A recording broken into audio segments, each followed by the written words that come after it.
Good morning. It's 8 o'clock. Welcome to breakfast with Ben Thompson and Seema Katecha. Good morning. Our headlines for you today. Reassurance on the UK's COVID vaccine programme from ministers as the EU plans to control the exports. The UK applies to join a trade agreement with 11 countries around the Pacific. It could make it easier for businesses to sell to countries like Canada and Australia.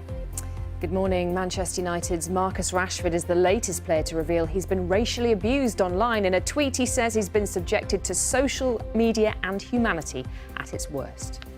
The story of how an accidental meeting and the kindness of strangers saved one family from the Holocaust.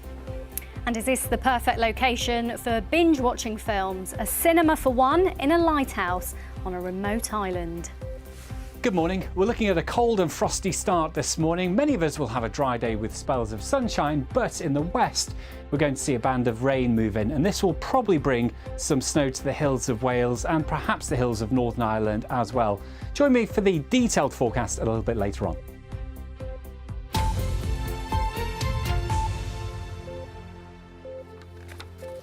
Good morning to you. It is Sunday the 31st of January. Our top story today. Ministers have said that they are confident of the UK's COVID vaccine supply and expect the programme to continue as planned.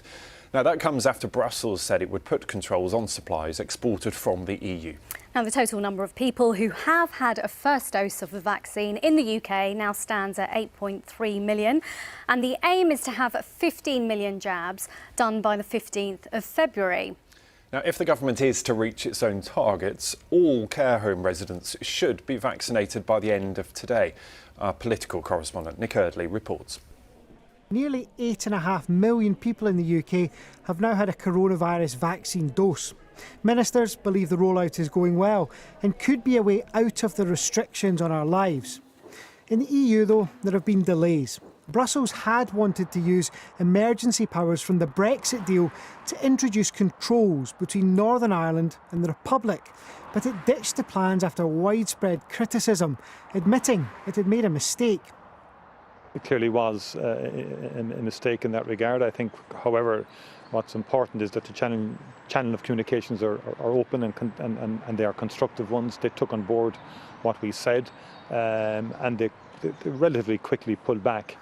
But EU countries have been given some new powers to control exports of vaccines.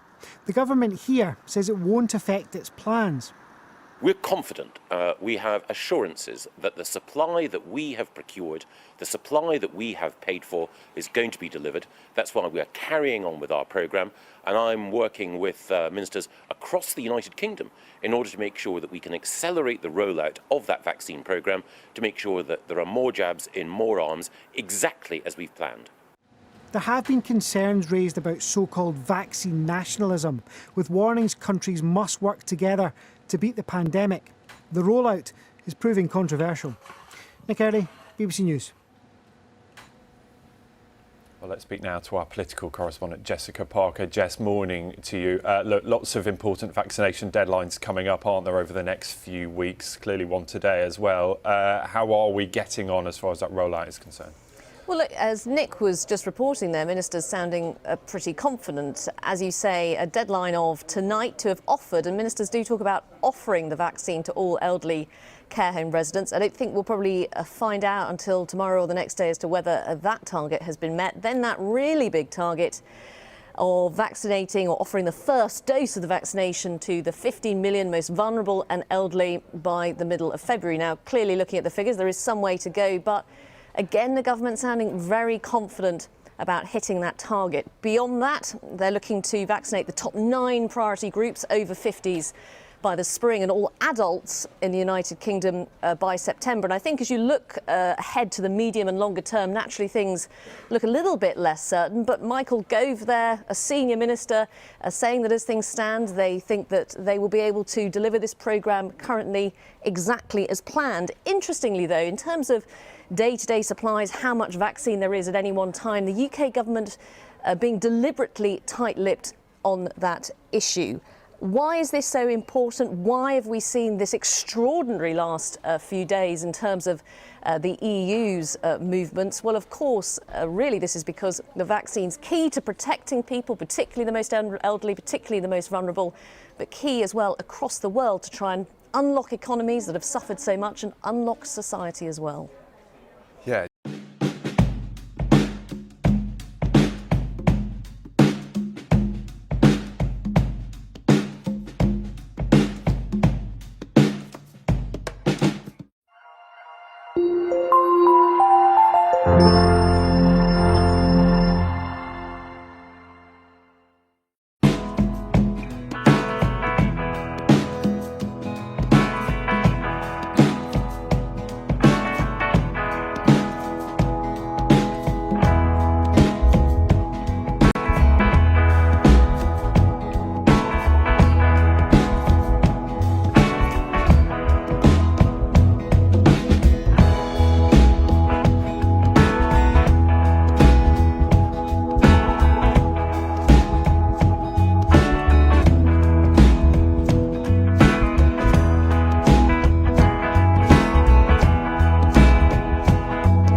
Jessica, for now, thanks very much. Jessica Parker there, our political correspondent. Now, the UK is applying to join a free trade agreement made up of 11 Pacific and Asian countries as part of post-Brexit plans. The CPTPP, say that quickly, is made up of Australia, Canada, Japan, Singapore and others, and it generates more than 13% of the world's income. Aruna Iyengar has more. 2, 1... Exactly 1 year after waving goodbye to the EU, the UK is seeking trade deals with new friends further afield in the Asia-Pacific region. The CPTPP covers a market of 500 million people, from Australia and Japan to Chile and Mexico, countries around the Pacific Rim generating more than 13% of the world's income. The grouping aims to cut trade tariffs between member countries, allowing for big reductions in import charges. That could mean no tariffs to export whisky to Malaysia or cars to Canada. But as with the EU, trade deals require compromise. It's going to be asked to make concessions, potentially quite tricky ones. Remember, Australia and New Zealand are members of this pact, that Britain doesn't have a trade deal with them yet, and they have very strong offensive agricultural interests. The immediate benefits to the UK might be limited. CPTPP nations account for less than 10% of UK exports. That's dwarfed by the massive 43% of UK exports going to the EU. But longer term, the UK hopes to build stronger ties with nations who provide UK manufacturers with components. Tariffs would be cut on UK exports of food, drink and cars. There would also be faster visas for business travel. The UK will be the first country to join which wasn't there at the start, and if all goes to plan, will be the group's second largest economy after Japan. And the icing on the cake, it may be a way of getting a warmer trade relationship with the US. President Joe Biden has hinted at joining the partnership. Aruna Iyengar, BBC News. Environmental groups are calling on the government to review the HS2 rail project in the light of the pandemic. The high-speed line was signed off by Boris Johnson almost a year ago before travel ground hit to a halt as COVID hit the UK. Construction is underway and the first phase between London and Birmingham is due to open at the end of 2026. Investigators from the World Health Organization have arrived at a seafood market in the Chinese city of Wuhan, where the coronavirus was first detected. Some Chinese diplomats and state media have said they believe the wet market is not the origin of the outbreak. Our China correspondent Steve McDonnell is in Wuhan. Well, it's a very big day, at least symbolically, for the WHO investigation team in Wuhan, because they are here at the Huanan market. Now, people will remember that it's here that before it was closed down, we saw the first clusters of coronavirus emerging.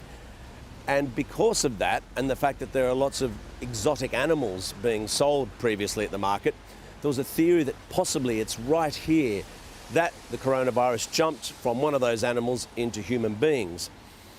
However, it's also possible that this really was just a place where the coronavirus spread because it's just a crowded location. So maybe, somebody came here, they were infected, and then many more others got sick as a result of that. Either way, we're not able to see what the WHO investigation team is doing inside, so we're not quite sure how they hope that this visit will lead to a better understanding of the origins of the coronavirus. But earlier today, they went to a massive wholesale market, and there they spoke to people about seafood, actually, and that's because there's another theory that the coronavirus possibly is able to survive for longer than we thought on frozen seafood. Now, the Chinese government likes this theory because if it was possible, maybe the coronavirus didn't originate here after all. Maybe it came in on, say, a frozen Norwegian salmon. Who knows? Either way, they won't be able to tell us at the end of this trip whether that's true or not. They also won't be able to tell us whether this market was the source of the virus. The scientists are saying this is a very complex matter. It's going to take time, and we're all just going to have to wait.